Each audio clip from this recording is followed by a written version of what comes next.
argue with. It's about tomorrow, your future. This is what we're fighting for. We're fighting for our future. The youth are stepping up and joining this fight and being responsible for its progress. We're children speaking out for us. We need to stop the violence now.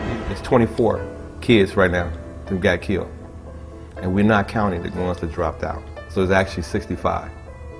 And we're not counting the ones that they're saying past 18. So it's 108. I was recently shot twice, one in my left hand and one in my left upper leg. And I was just in the wrong place at the wrong time. I was just like, it was a random shooting. People keep saying, well, you know, you're in the wrong place at the wrong time. I'm so tired of that phrase.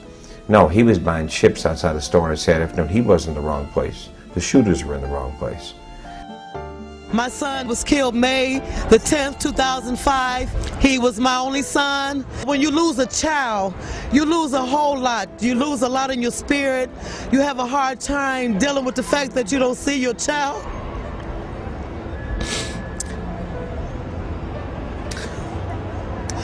You lose the fact that you don't see your child anymore. I mean, I felt my son leave this world, and I tell him, you don't want to feel that. To hold your son when he comes to the world, feel him, see him crying, and you know, it's wonderful for a man, because a dad always want a boy. But then to see your son look at you, get that last tear, and you know, you're holding his hand, and you feel that grip leave here. I'm telling you, you do not.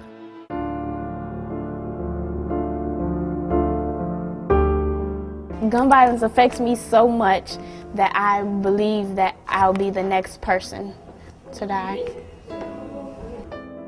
I think our legislators in Springfield in particular, need to stand up to the National Rifle Association, and they need to stop taking blood money from them. It's an escape for many people, because they have common fears and they don't really want to really fight, and so they resort to guns to protect themselves and just hiding their fear. Why 17-year-olds have guns in the first place? Our kids are steady dying to senseless violence because people don't have the foundation at home to be better people. They out here acting reckless and crazy. People got anger problems. In the schools, we need conflict resolution classes. We need something that's going to help our kids be better for the future. You know, we have to provide, as adults and as communities and as a society, we have to provide young people with a quality education, decent housing, jobs, after-school programming, reasons for them to want to live, reasons for them to want to turn away from gangs and guns and crime as a way of feeling powerful and as a way of having some money in their pocket. I mean, we've got to provide strong, powerful alternatives to that, and we're failing our youth in that way. I think that young people aren't afraid to die anymore. They killing each other and shooting each other for nothing. It's all about like the ego of a man. Like, it's like, who's the baddest? Like, don't you know how when somebody be like, oh, he punched him, he just punched him and he hit him.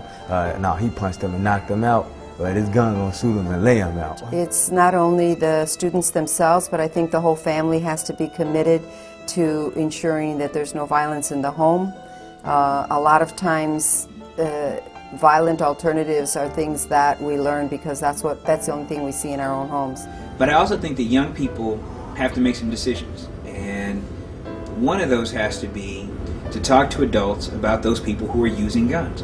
Those people who want to use guns and want to, kill people, I don't consider them part of our community. So we need people to stand up and be courageous and work with other people to keep our streets safe.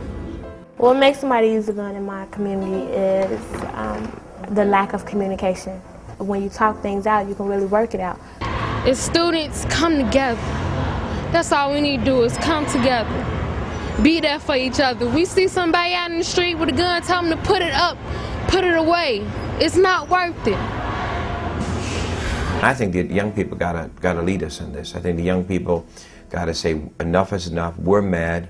We don't want it to be focused on our protection rather than our education. I'm all about youth empowerment in this. I think that that's a critical element. Not to say I think that it's your job and adults don't have to do anything. I just think that your voice could be very powerful right now as we struggle with this yet again.